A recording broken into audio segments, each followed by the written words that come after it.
Vancouver Canucks are hitting the ultimate reset button, and to do it right, nobody is safe. If this front office wants to rebuild a true contender and hoard elite draft capital, they need to make some massive moves right now.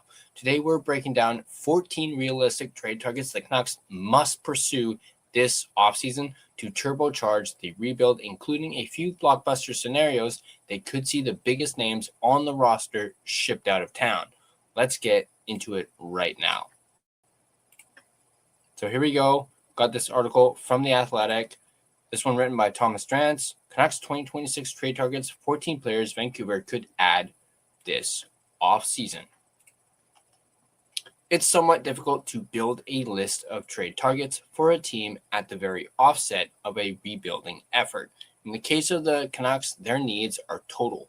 And what the Canucks need most, elite, face of the franchise level players, isn't generally available on the trade market, especially not for teams widely projected to remain near the bottom of the NHL standings in the short term. In assessing a rebuilding team, however, it is vital to distinguish between the critical role that losing games plays in an organization's strategic positioning when it comes to the NHL draft, without getting confused about the fact that simply losing in of itself isn't a strategy. Tanking might be a necessity, a regrettable one, when rebuilding any contemporary North American professional sports environment. It's not enough to just go about losing games the way the Chicago Blackhawks have done. However, no, the trick is to lose games while also building out a structural identity on the ice, all while gradually adding real hockey value to your organizational portfolio off it. The point is to lose enough to have access to the elite players at the top of the draft, while also making sure you emerge with the sort of critical mass of valuable assets required to pounce on the opportunity to level up significantly on the trade market or in free agency when the moment arrives. At the start of Vancouver's rebuilding process, there are a couple of clear buckets that the Canucks should strongly consider shopping in on the trade market this offseason. The first bucket contains valuable future assets of the variety that can rocket fuel to the Canucks' efforts to build up a core of elite young players, premium draft picks, and young players with distressed value, essentially. The second bucket includes veteran players who are either and ideally both capable of helping you maintain a culture built around high professional standards in the midst of losing seasons, or have a significant opportunity to gain value versus the price you pay to acquire them. We've poured over NHL rosters, used some common sense, and made a few calls in seeking to put together a list of players the Canucks should consider targeting in trade talks this summer, and who would fit into what the club's goals should be during the early phase of the Sedin Ryan Johnson era rebuild. So let's take a look at the first tier, the Turbo Boost the rebuild tier. Number 1, San Jose Sharks' number 2 overall pick, the 2nd overall pick, and number 2, Chicago Blacks' 4th overall pick. The Sharks and the Blackhawks are on the clock. They've already been rebuilding for a while, and both organizations have already identified a franchise caliber player in Macklin Celebrini for the Sharks and Connor Bedard for the Chicago Blackhawks, respectively, and need to begin to make rapid progress if they're going to open up a championship window during their superstar forwards' prime seasons. We very rarely see top 5 picks move at the NHL draft, and that's for a very good reason. These assets will generally be used to select players with the sorts of profiles that you can't generally buy on the trade market. San Jose, however, is absolutely desperate for help on the blue line, and the Canucks have a top pair right-handed blue liner signed to a very efficient ticket that carries minimal downside risk given the age of the player and the length of the contract. Of course, we're talking about Filip Hronek, who could be the face of San Jose's upgraded blue line if the Sharks were in fact interested, and if the Canucks were open to considering trading Hronek and even trading him to the Sharks. Hronek on his own probably wouldn't carry enough value to acquire the 2nd overall pick in this year's draft class outright, but you'd have to think he could be an attractive conversation starter, especially if the Sharks, a famously tight-lipped organization, aren't over the moon in their evaluation at the top of this draft class. Chicago, meanwhile, has the 4th overall pick due to their constant bungling at the draft table, most notably picking Artem Levchinov ahead of Ivan Demidov in 2024. The Blackhawks have very little need for additional blue line help if the top 3 picks in this draft class are all forwards. Could that open up an opportunity for Vancouver to send quality NHL level players like Hronek, Elias Pettersson, Jake DeBrusk, 2 of the 3, add in Linus Karlsson or Liam Ogren? Granted, personally, I'm not a fan of those last 2. I do not want to trade those 2. And gouge Chicago's interest in utilizing its top 5 pick to take a short-term step forward for the purpose of appealing to Bedard, who, it should be noted, needs a new contract this summer. In all likelihood, the prospect of landing a second 2026 top 5 pick will prove to be a pipe dream, but there's very little else that Vancouver could trade for this summer that would be as impactful to its rebuilding outlook. And I completely agree there. It's a bit of a pipe dream, but it would be one heck of a pipe dream, especially if the Canucks were able to pull it off. Number 3 is a conditional first-round draft pick. The Canucks are actually in a pretty healthy spot in terms of aggregate draft capital over the next few seasons, but they're still lacking in top-end draft pick assets.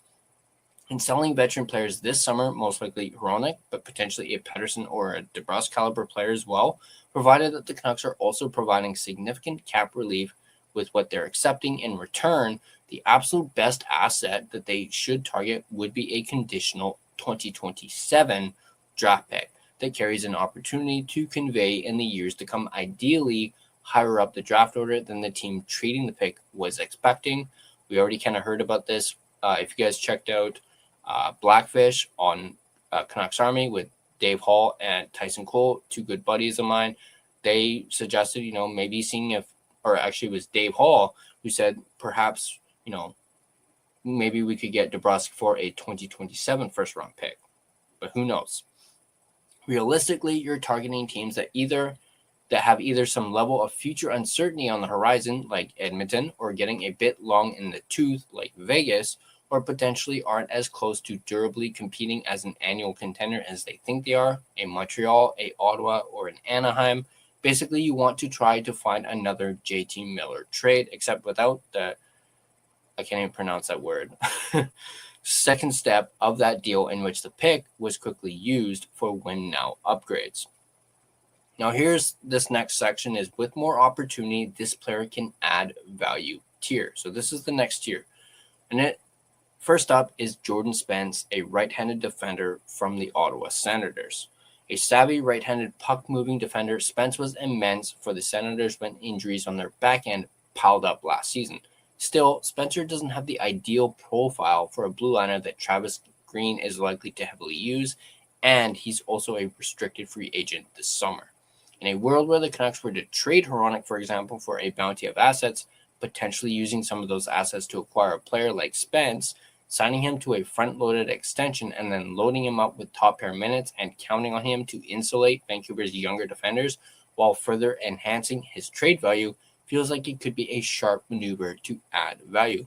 And that one, I will admit, personally, is quite intriguing. Let me know what you guys think in the comments. What do you guys think about the idea of potentially targeting Jordan Spence as a trade target? Or as a trade target. Number 5 is Mavrik Bourque, and I'm really high on this one.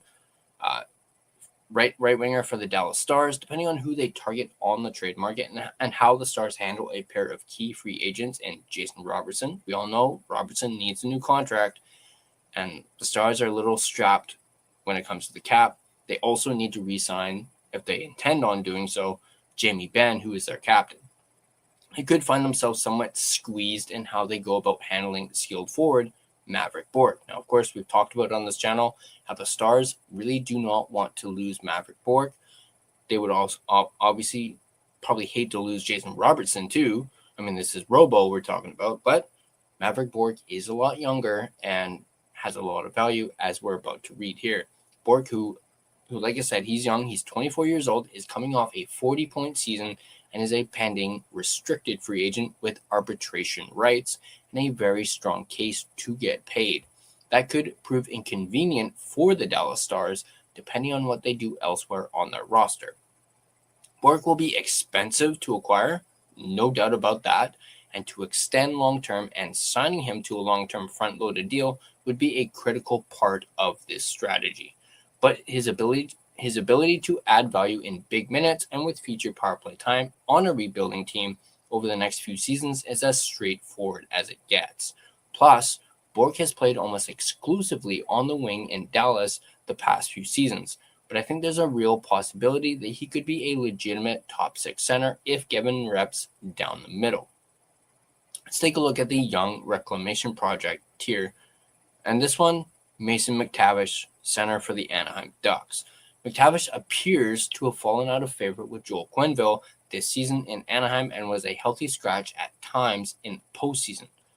He has 5 years remaining on a $7 million ticket, and there are enough question marks that have cropped up in his game, especially his foot speed issues and lack of involvement in the neutral zone, and that it's fair to wonder whether he'll ever be a play-driving top 6 center on a winning team. That said, there's no questioning his hockey intelligence, work ethic, and his weight among his generation of NHL players or his extraordinary skill level. Anaheim has only one right-handed defenseman under contract at the moment, Drew Helleson, and it's been reported that John Carlson is bound for the market. If Vancouver were to sell Hronek in division, bundling McTavish with a draft pick would permit Anaheim to put together an appealing trade package. So this is very interesting. And honestly, we've talked about Mason McTavish in the past. I believe it was like last year. I honestly have been a big fan of McTavish. I wouldn't mind, but the question is, he's going to be expensive, or at least probably expensive. Not nearly as expensive as, like, say, a Mavrik Bourque, but I am intrigued by this. Let me know what you guys think about the idea of McTavish coming to Vancouver in the comments below. Now let's take a look at distressed asset value buy tier. And first up, we have Michael Kesselring, right-handed defenseman previously of the Buffalo Sabres, now of the San Jose Sharks. Obviously, when this article was published, this was before he was traded to the Sharks, which happened a couple days ago. Of course, this is coming out on Friday. Technically, he was traded on, I want to say, Tuesday or Wednesday, but he was traded to the Sharks, so just keep that in mind as we talk about this. After a breakout 24-25 campaign in Utah, Kesselring endured a nightmare campaign with the Sabres. Waylaid by a myriad of ankle injuries, Kesselring never found his groove in Buffalo and quickly fell out of the blue line rotation for the upstart Sabres. Out of contract as a restricted free agent and just 1 year out from UFA status, Kesselring will be looking for a landing spot where he can be showcased, and the Sabres are unlikely to get a significant return for him given his showing last season. Buffalo actually got the 20th overall pick in the first round, so basically the San Jose Sharks dropped 7 spots because the Sabres attached their own first-round pick, so they basically swapped out first-round picks, and then Kesselring went to the Sharks, and I can't remember what the Sabres got in return. Let me quickly actually look this up, just because I want to be right.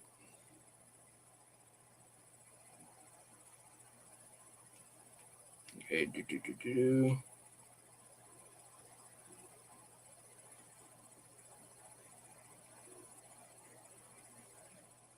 Come on. Yeah, that did not tell me what there we go.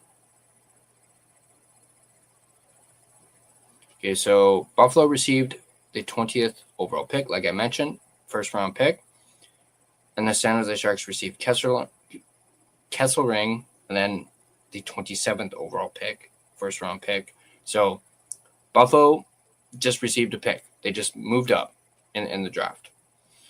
That was the trade. So there we go. Vancouver has minutes to spare on the back end, and rebuilding the value of 6'4" right-handed defender with real puck skills seems like a slam dunk for a rebuilding team. I don't think Kesselring is probably going to be a target now. You know, he just got traded, and San Jose just traded for him, so they may not want to flip him right away. We know they're what they need, and they need defensemen, and they just got one for a first-round pick and, simply moving down in the draft. So I don't think Kessel Ring is going to be on the market after this. San Jose is not going to just flip him. Then again, you never know. Anything can happen. But let's take a look at bad contract with obvious reclamation potential tier. And of course, this player we have talked about a lot on this channel. And of course is Brendan Gallagher. The Canadians will look to find Gallagher a new home this offseason. We know this because he made it known, and his agent actually has permission from Montreal to seek a trade. And it's evident that Gallagher would welcome a trade to his hometown. He has said so himself, saying Vancouver could be a spot. He did not rule it out. He also said he would be open to it. The ex-Vancouver Giants star has $4 million in actual salary and a $6.5 million cap hit with 1 year remaining on his contract. While he's showing some signs of age-based regression and fell out of Montreal's regular rotation last season, he's still an exceptional culture fit for any organization and still goes to the net front as hard as anyone in the sport.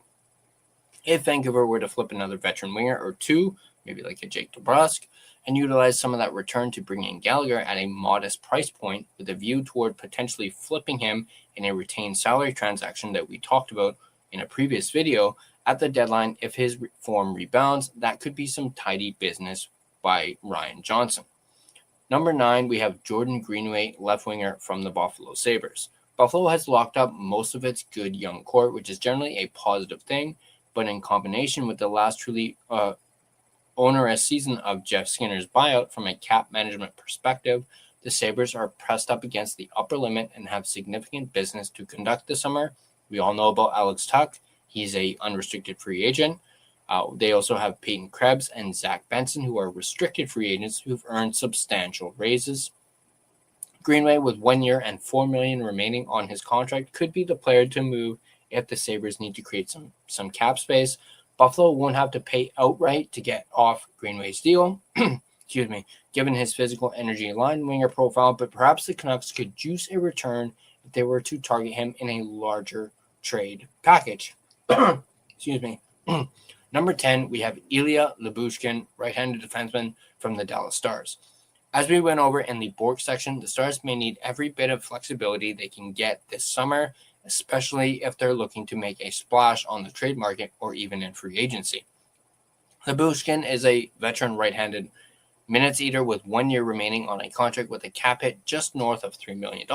If Vancouver were able to bring him in to play some tough minutes and insulate the young blue liners in the lineup, he'd be a very safe bet to hold resale value at the trade deadline. Number 11, and I don't know how I feel about this one. I'm not really a big fan of this one, but we'll go through it. Doesn't seem, and of course we're talking about Tristan Jarry, goaltender of the Edmonton Oilers. Doesn't seem workable for Jarry to remain with the Oilers after how last season played out, and the Surrey, BC native has 2 years remaining on a $5.375 million AAV contract that is cap over cash. Vancouver is obviously overly committed in goal already. The last thing they need now is another one. But one wonders if it might be able to get off either of its own problematic goalie contracts and potentially extract a future asset from the Oilers in the process by taking on Jarry's deal. Again, I'm not really big on this one just because, we've talked about, Canuck fans and having PTSD. This feels like something very similar to the Evander Kane thing, and that we are kind of helping out the Oilers. I don't want us doing that again, especially when it comes to Jarry. Nothing against Jarry, but obviously, yeah, this one's a bit of a no for me. But let me know what you guys think in the comments. What do you guys think about the idea of going out and targeting Tristan Jarry and bringing him to Vancouver? I mean, I guess the only positive is he's from BC, he's from Surrey, but that's about probably as good as it gets, at least for me. But once again, let me know what you guys think in the comments. Bad contract with low reclamation potential tier. Number 12, Jesperi Kotkaniemi from the Carolina Hurricanes. And we've all heard this one many times before. Do we even know if the Canucks are maybe still interested? Keep in mind, Jesperi Kotkaniemi, while he did not play, is, as of now, a Stanley Cup champion. So, does that change things? We'll see. Kotkaniemi is 25 but didn't appear in a single playoff game for the Hurricanes and still has 4 years remaining on his $4.82 million contract. At this point, it's unlikely that Kotkaniemi is going to find his game and become a mainstay top 6 two-way center. Most probably, you're looking at a third-line winger with the versatility to pitch in at center even for this rebuilding Canucks team. If any team is going to be willing to roll the dice on an Elias Pettersson bounce back, however, it's always felt like it might be the Hurricanes. And Kotkaniemi is the obvious make-weight if that were to ever occur.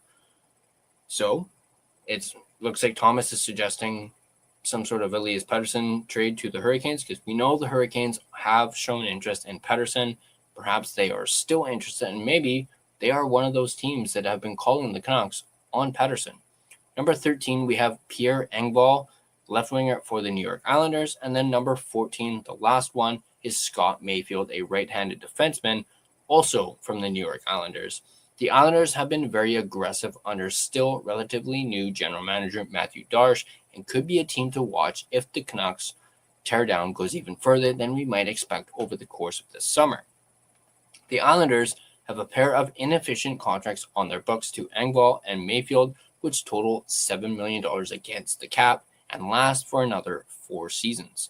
Combine those cap hits and you've got the salary cap make weight for the Islanders to get into the mix on just about any Canucks veteran, a Brock Besser, DeBrusk, Pettersson, while also providing an avenue for Vancouver to juice any potential return.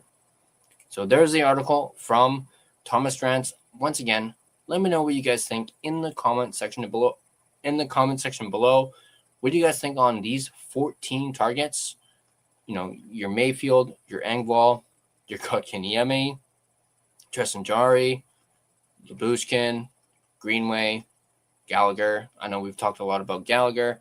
Kesselring, again, I don't think that's really an option anymore now that the Sabres traded him to San Jose, and San Jose probably doesn't want to just flip him, like right away. What do you guys think about Mason McTavish? That really appeals to me. Obviously, the big one for me is Mavrik Bourque. I think that would be one heck of a get for the Canucks, but I know Stars fans are not going to like that one, but Stars, they're going to need to make a decision, and it's either you lose Robertson or you lose Bourque at this point. So let me know if you're a Stars fan, who would you rather keep, Robo or Mavrik Bourque? Let me know. And then obviously, you have also Jordan Spence, but let me know what you guys think, and let me know what you also think about, the Canucks maybe getting a conditional first-round pick for next year's draft for, say, a Jake DeBrusk. And what do you guys think about the top part here about, that pipe dream about trying to get the San Jose Sharks his second overall pick, or even the Chicago Blackhawks his 4th overall pick? Is it really a pipe dream? Let me know in the comment section down below. And of course, if you guys enjoyed this video, on your way out, you can like the video and subscribe to The Line Change for more Canucks and draft-related content. You can also become a member of The Line Change by hitting that join button to receive exclusive perks, members-only videos, behind the scenes, and early access to videos such as the one you are watching right now. And speaking of now, an important message from our friends over at DraftKings. It all comes down to this: a best-of-7 battle, and DraftKings has you covered every step of the way. The DraftKings Sports app is now available in all 50 states and includes all markets. Sweat every shift of the series all in one place with one app. New DraftKings customers sign up with code THPN, spend $5 to get $200 in rewards within 21 days. That's code THPN in partnership with DraftKings. The crown is yours. Bet with DK Sportsbook. Gambling problem? Call 1-800-GAMBLER. 1-800-MY-RESET. New York, call 877-8-HOPE-NY or text HOPE-NY. Connecticut, call 888-789-7777 or visit ccpg.org. On behalf of Boot Hill Casino in Kansas, that text pass-through may apply in Illinois. 21 and over. Void in Ontario. Event contract trading with DraftKings predictions involves risk of loss. Sportsbook bonus bets expire in 7 days. $50 in predictions dollars issued weekly for 3 weeks expire in 1 year. Redeem one non-withdrawable reward. Availability varies. Predictions offer void in New York. Ends June 28. Terms at dkng.co/audio. Thank you guys for watching, and as always, I'll catch you guys in the next video.